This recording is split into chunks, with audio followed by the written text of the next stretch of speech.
morning, you 960,000 subscribers. It's great to have you here. I just want to give you a great piece to go into the weekend with.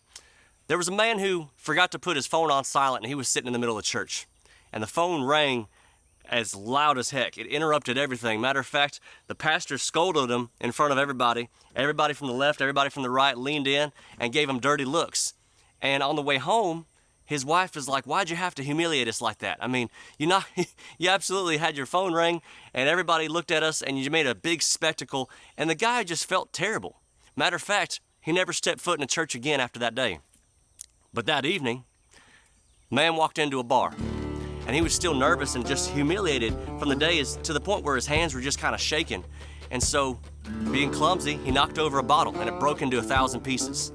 Now, he closed his eyes for just a split second because he was pretty sure there was going to be a right hook right in the face or some yelling or some screaming, "What the heck's wrong with you?" And all that kind of stuff was about to break out. Instead, they came up and asked him if he got cut when he broke the bottle.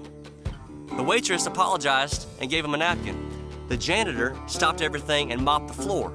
The manager came over and gave him a complimentary drink. The bartender said, "Come on, man, we all make mistakes." And from that day on, he never stopped going to that bar. Now look, I got nothing against bars whatsoever. I built one myself out in the country. I love it, it's awesome. But sometimes our attitude toward people can drive souls straight to hell, is what I'm saying. This is real talk here. We can make a difference by how we treat people, especially when they make mistakes, right? I know over half this channel has probably had an experience like this, including myself, but it's why most of the time when I gather to have church, we don't play church. I get 3 or 5 men, we go out to the woods, we smoke cigars, we read our Bibles, or we just talk, we just fellowship and hang out. That to me is meeting. The second part came from a pastor in Texas that somebody sent me a video of named Keenan Clark.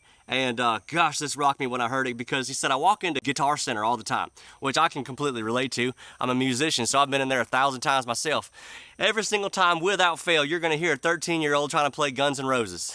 Just messing up and just absolutely butchering Sweet Child of Mine. But that's okay, he's 13.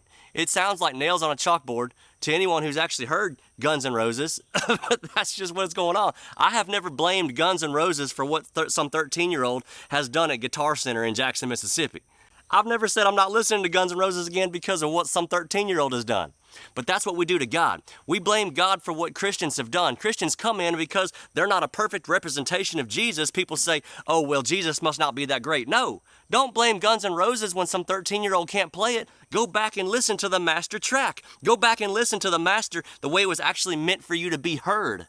We make up our mind about God based on how other people play Him. You ain't gonna hear this message at church, but maybe we need to learn a little bit about the realness from your local bar, about how they treat people and why they get people coming back all the time. See what I'm saying? This is why I love the comment section, because on this channel we got mostly good people responding to good people. Most of us got thick skin on here. Most of us are some of the toughest folks that I've ever met.